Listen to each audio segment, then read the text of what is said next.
Hello guys and gals, Woman Rider here. See, I've already cut the straps off this.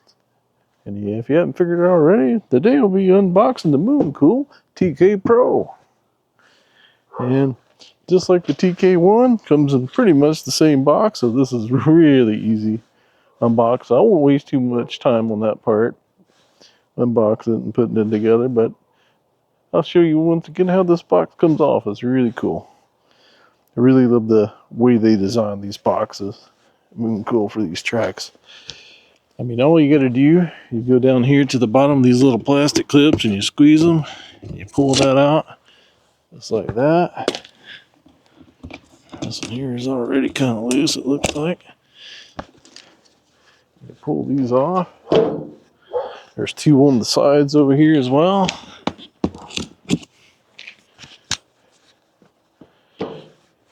And our days are, I was working 9 hours, and these days here are so short now that I have very little time to get this done. So at least want to get this thing unboxed and put together. I'll take it inside if I have to, but I prefer to do it out here. It's a really nice day. It's got two more on this side. All right, so I've moved the plastic clips from around it. Next, what we have to do, I'm just going to kind of tip this box up, and we're going to cut the tape out around the bottom.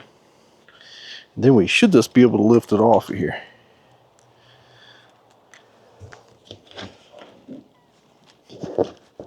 Got to kind of tip it up here so I can see what I'm doing.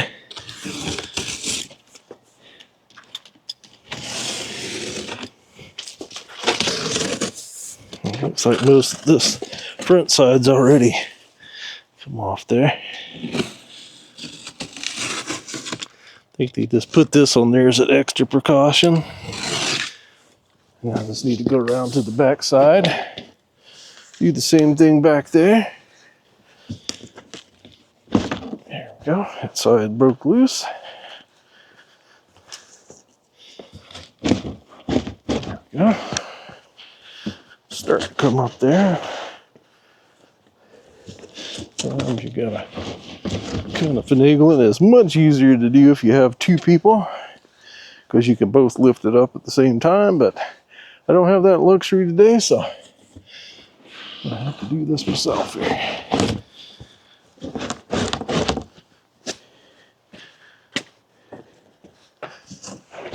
There we go. I'm just gonna lay the top down over here. But yeah, that's all there is right there. You just lift that top off, and now you can get to the track. So next, all we're going to do is, it's folded up in there. I'm just going to cut all the foam and stuff off, and as you can tell, it is very well packed. They always do a good job at that. Good job, Mooncool. I'll get this off, and we'll take a look at it here. All right, guys and gals, pretty much got most of the stuff cut off of it. Of course, I got to get that front wheel put on there. I don't know if I'll put the front basket on right away. Let me skip that part for now and just add it as I get time to you. But yeah, they even wrapped the display here up really nice, so it didn't get damaged. Show you the little trick I did here. I just set it up on the back like that, so I don't have the fenders on it yet. I just put a nice piece of foam that was in the box. I put it underneath the back basket there so it doesn't get damaged, and that will make it really easy to put this front wheel on. The other thing is, make sure pull this little plastic piece out of your front brake calipers before you try to put the wheel on, or it's not going to fit very well, and it definitely won't work very well if you did manage to get it in there like that. And there we go. We got that front wheel on and locked down. Should be good there. Now just got to get the seat put on and the fenders. I want to show real quick, they do provide you with a really nice manual, nice and big, and nice big colored pictures in it. They make this really easy. All right, just want to show you kind of right quick how to put these fenders on. You see it has a nice little notch put in there in the axle, and of course you see this part has a nice little notch, and it just fits perfectly in there. And you just thread these through on both sides. And the other thing that makes this a lot easier, you see I took the back basket off. And then this is a trick that my friend Rich over at Rip One-Eyed Doors, he discovered this trick, and that's where I got it from, so I can't take credit for the basket part. So yeah, you should check out his channel. He's very awesome and does a really good job. And thanks, Rich. Makes this so much easier. Of course, once you get it bolted down there, untangle your wire. Make sure you plug in your little tail light here that's on the fender. They kind of got this cable wound around one of the other ones. But yeah, you just line those two arrows up and push in firmly. Got both those fenders on, so I'm just going to take and zip tie these cables up so they don't get caught in the spokes or nothing like that. All I'm going to do is put the rear basket back on. When you put it on, make sure you put your reflector to the rear and reinstall the 4 screws, and that's it. Out of the box, they always leave this display cable unplugged, so we got to plug that up first. Alright guys and gals, I got it all put together. I decided not to put the front basket on for now. I'm just going to leave it off, but I did put the nice liner in the back basket to show you how that fits in there very nicely. This is like it does on the TK1. But in case you don't know, this is the new Mooncool TK Pro. Looks a lot like the TK1 Folding, but this is the Pro version. So as you can see right off, there is some differences. First thing you probably notice is the seat. Very nice seat on this one. Even has a little vent in it and a backrest. Love that seat. It's great. And another big thing to note right off, you'll notice this motor looks bigger on here. It's because it is. This one has a 750 watt motor, and that's nominal, as opposed to the 500 watt nominal motor that's on the TK1 Folding. And another thing is this battery right here. This one has a 48 volt 20 amp hour battery for 960 watt hours of energy. And also it does have different brakes on it, if you want to come on up here to the cockpit, and also a different display. And it also has 6 speeds. Unlike the TK1 Folding, only has a single gear. This does have gears on it. So let's go ahead and power it on. To power it on, you push this button up here on the top of the control panel. And you'll see it's got a nice color display on this one. Alright, and we'll quickly go through some of that. First thing to show you, this does have the turn signal, just like the TK1 Folding does. But turn on in this one, it's all in this little control panel, and you just hit the button once and you'll see it even shows on the display. Yep, and there's your turn signal. That's pretty darn cool. Turn it off, you just hit it again. And just like most of these bikes, if you hold down the plus button, it's going to turn the headlights on. And it does have a really nice headlight, same way as the TK Folding does. What I was going to show you too, these brake levers are definitely different. These are Star Union. I do believe the other ones are too, but these have this nice little reservoir. But the most important thing I noticed right off the bat, that the locking mechanism is way cooler on this one. In this position, it's not going to lock, but if you just simply flip that little red lever right there, and you hear that click, down the park brake's on. Turn it off, you just flip it back, hit the lever, and unlock. That's simple. Very nice. Also, this display does have a USB port underneath, so you can hook your phone to it or whatever. And that is a USB-C port. Very cool. Just got a head up under there. We'll go ahead and turn this light back off. Same way, you hold down that plus. And if you hold down the minus, it's going to put it in walk mode. And if you hit this eye down underneath the control panel there, it's going to swap between the stuff at the bottom of the display. It starts out at trip there. You hit it once, it's going to switch to odometer. Hit it again, it switches to time, is how long the bike's been on. Hit it again. This is a really cool feature that I always like to see. Shows you the, what the watts of the controller is, and that's always cool to see. All right, and this shows you the max speed. It says 15.9 because that is its max speed. It goes like 16. Hit it again, the average speed, and hit it again. We're back to trip meter. And of course, to change the pass levels, you hit the plus. See, it goes to pass 1 from 0. Because when it's in 0, of course, it's not going to have any throttle or anything. But it does have 5. It goes all the way from 1 to 5. Which is pretty darn cool. And it has 6 mechanical speeds. And the Shimano shifter up here. And it has a derailleur back here, which is on the other side of the motor. And while we're back there too, you see that 180 millimeter brake rotor in the back. And there's also one up here in the front with these nice Star Union brakes. I believe these are 2 piston, but man, they work very well. And this front wheel's held on by a through axle there. It's got one of those quick releases on it. Very cool. It does fold, even though I don't know if I'll ever use that. Also, the handlebars fold. This does have metal fenders, and these do have different tires than the TK1 Folding does. These have these CST patrols on them. They are the same size though, 20 by 3 inch. But the CST tires just seem to be a little more grippy. It's pretty cool. And it does come with metal pedals, and those are already installed. You don't even have to install them.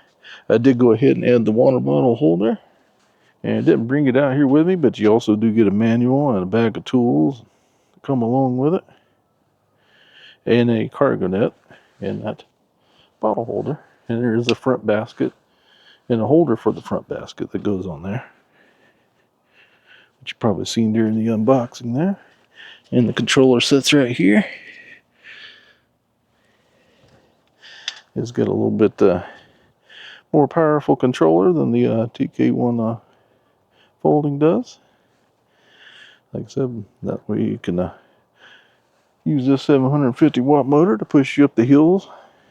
And it does have different grips than the TK1 Folding. And the TK1 Folding has those kind of ergonomic like grips. This has round ones. It does have the same horn and half twist throttle. So yeah, it's like I said, it got some differences and some similarities. And one of the other big differences that the TK Pro has versus the TK1 Folding is this sensor down here. This has got a torque sensor instead of a cadence sensor. The difference in the cadence sensor just measures the rotation, and basically it's like hit the throttle and it'll go to the max amount of that pass level. A torque sensor, however, you do have to put pressure on it. So it will kind of force you to get a little more exercise than the cadence sensor will. The other thing is, just like with the TK1 Folding, they do route these cables really nicely through the frame. Good job there. And with the tail lights, you do have them on the fenders and in the middle.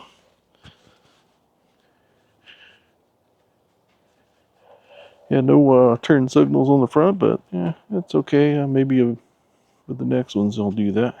I would love to see the turn signals on the front too. The only damage mine received in shipping was a good little scratch on the fender there. But not bad. Other than that, it looks to be fine so far. But yes, this is the Mooncool TK Pro. And next I'll take it out for a ride and we'll see how it does. Alright guys and gals, we're going to go ahead and take the Mooncool TK Pro out for its initial ride here. I'll do a hill test, and probably no use doing speed tests because we all know it only does 16, so not going to worry about that too much. The main focus is let's see how it climbs hills, so that's what's really important, and the quality of the ride. So let's go take it out and see how those things are. And like I showed you before, man, I really love the park mechanism on this. This is one of the coolest things on the TK Pro. Right now the park is on. Just flip that little lever down, hit it once, unlocked. Really cool, simple, easy. The way it should be. Alright. Try to get my phone get turned around here so we can see how accurate this speedometer is. I think it's probably pretty accurate, but we'll find out here. Get my mirror set. I just put the one on the left. That's the only one you really need. Alright, I'm going to go ahead and put it on up in the pass 5. And we'll also see how this torque sensor does on it and how far we go before we start ghost pedaling. Even though I do have a banged up knee right now, so it's a little more difficult for me to do. I'm just feeling a little better today though. Yeah, that seems to be where I start the ghost pedals, around 13 or 14 there.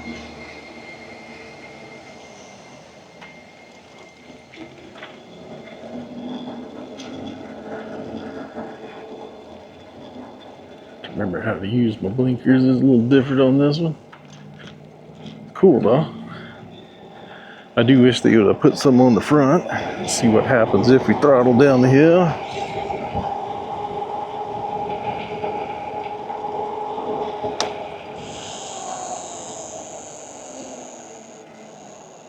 Alright, got about 22 or so there. We're going to turn around right here. Alright, we'll do it like I always do, throttle only.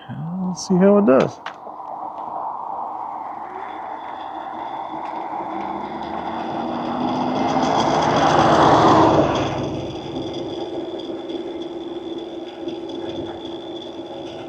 Here's where the really steep part of the hill starts, but so far it's doing great. Holding about 14 or so.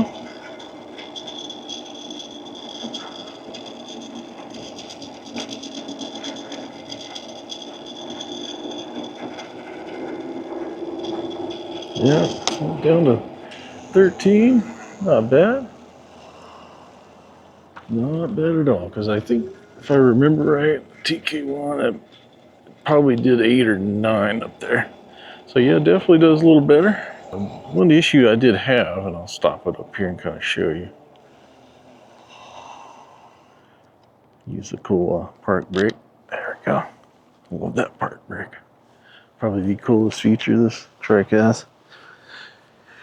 Anyway, I had a loud clunking noise, especially when I would turn. And now if I put it to pass 0 and didn't use any power, it wouldn't do it. But if I gave it any power, it would. It's very loud, very annoying. But I figured out what it was. This drive chain from the motor here back to the axle was really loose on mine. So if you run into that issue, check that first, because that could be all it is. And there's a little tensioner underneath, and you just tighten it up and it should go away. At least it did on mine.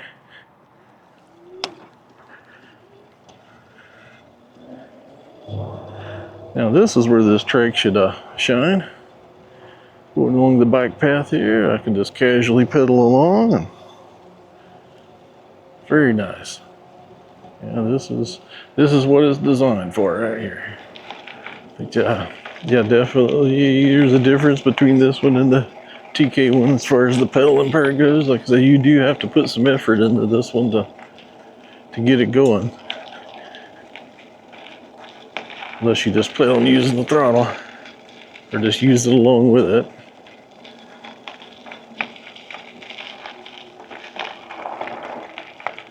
This is a really rough bump here. Let's see how it handles it. Not bad at all. handling it pretty well. So yeah, we still do have a few trees turning. Most of them's in lost leaves, but really beautiful through here right now.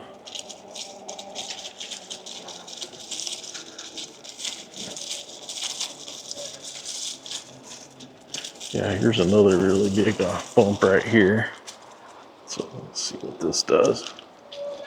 Yeah, not bad.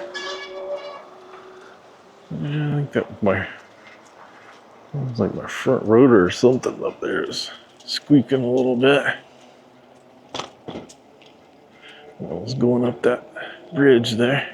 Stop here and check it right quick just to make sure there's nothing loose. Put the park brake on.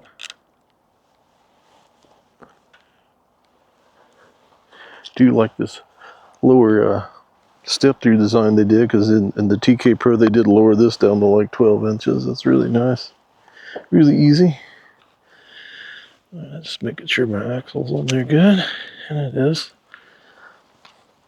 So yeah, it's probably just that rotor rubbing up there.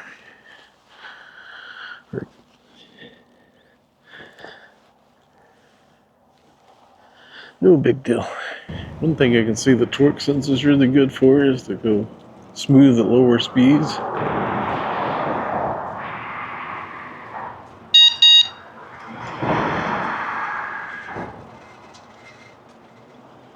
If you just barely give it a little effort, it'll just barely go.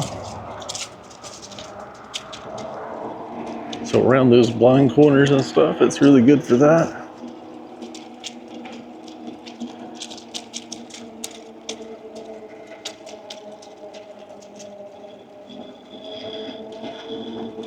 Do wish they would have put maybe a little bit bigger chainring on the front. Give a little more resistance. So I don't have to pedal like a madman to get it to go the max speed. Yeah, overall, I think I do like the torque sensor better than the cadence sensor. Yes, this seems to feel more natural, gives you a little more control. And like I said, if you wanted to go faster without putting in that much effort, just use the throttle with it. You can still pedal along. If you do want one of these, you can use my code, the 200 one, for a short amount of time until November the 1st. Then you'll have to just use the 100 code, as they're going to lower the discount on it. Probably because they're doing a sale or something, I'm not sure the exact reasoning, but they did let me know that, so pass that along to you. So I'll put both codes up there, so if one doesn't work, then try to use the other. You should go down this little gravel path here and see how that is. We can do a little bit of off-road test here. So I don't recommend doing anything extremely crazy off-road with this, but stuff like this, it'll handle just fine. Oh yeah, no problem.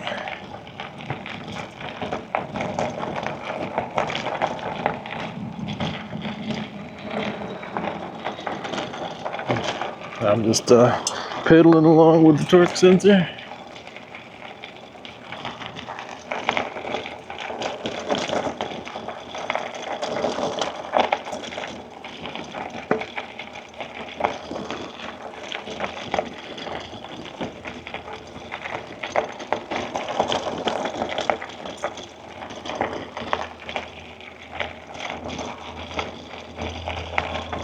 Got a nice smooth ride. Not bad at all. Let's see if we can fit between these posts. I think this is probably just like the folding. As long as them handlebars fit through, your back wheels will. Just want to give you a good example of the riding experience. I think that's the most important thing with this one. Here, I'm going to try to use the throttle more. See how that does.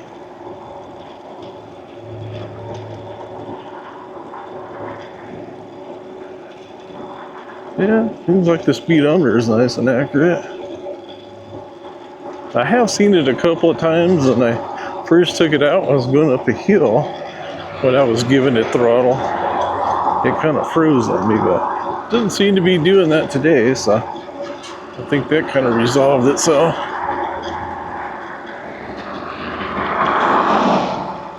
And just so you know, yeah, the throttle does take priority over the torque sensor, so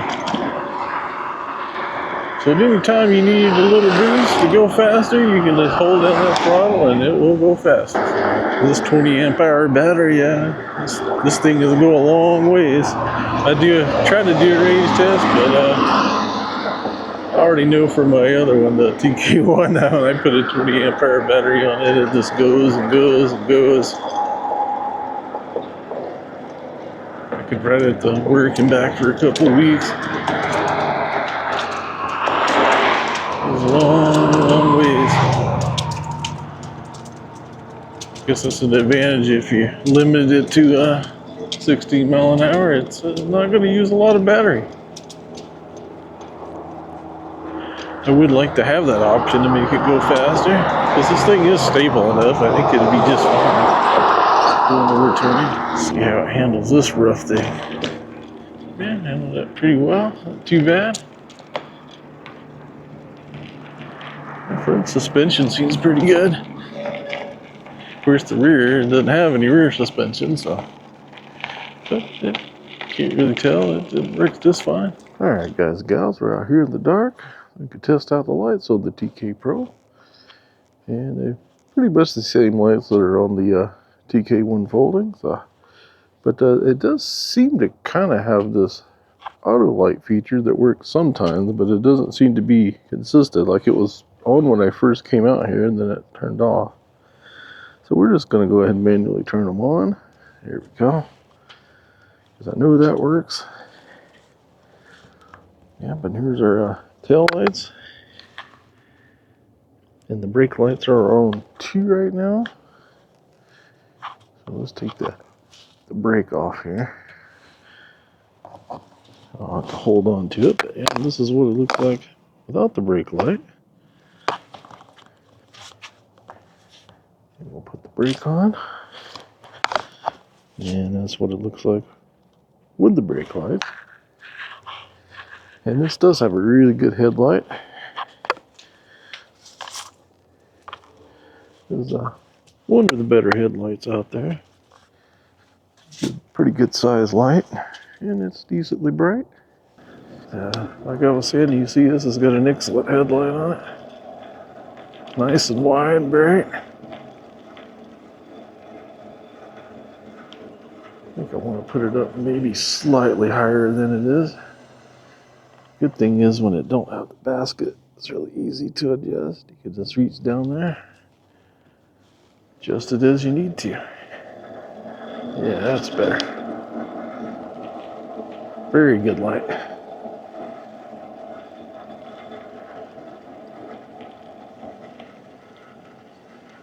I wish I had these headlights for a few of my other bikes, because they were really good. Really, really good ones.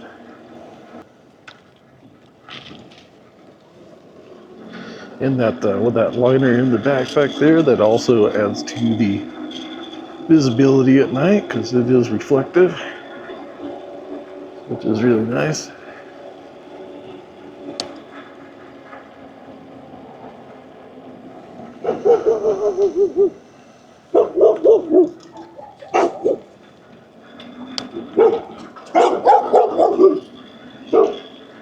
Yep, the neighborhood dogs can see me really well. Oh, and now it's doing that freezing speedometer. Yeah, that way I can show Mooncool. Yeah, I need to try that again, because I don't know if it's just going uphill, but it does not do it during the daytime. It only seems to do it at night. All right, let's see if we can do that again. We're going to go up this hill. There's no cars in the way this time. Let's watch the speedometer. Yep, see it's stuck at 6.8. And it's really going about 13 right now. See if I let off. Yeah, there it goes. It jumps up to 12. Yeah, there you go. That's what the lights look like. Headlight is excellent and bright. These tail lights on the fenders are very good and bright as well. One in the middle's also pretty bright. The turn signals are okay bright, but tail lights are great. Headlights great. Once again, it's the Mooncool TK Pro. And I did put the rear liner in mine here, and I put my extra camera stuff and all in there in case I needed it. Let's see how many miles we went. I don't think we went too far, but yeah, we only went 6.8. Said the max speed we went was 22.5, but that was down that steep hill. For the most part, we were doing like 12 or 13 average, so. But yeah, we haven't even used the one battery bar yet, so good indication that yeah, this thing will go a very long ways.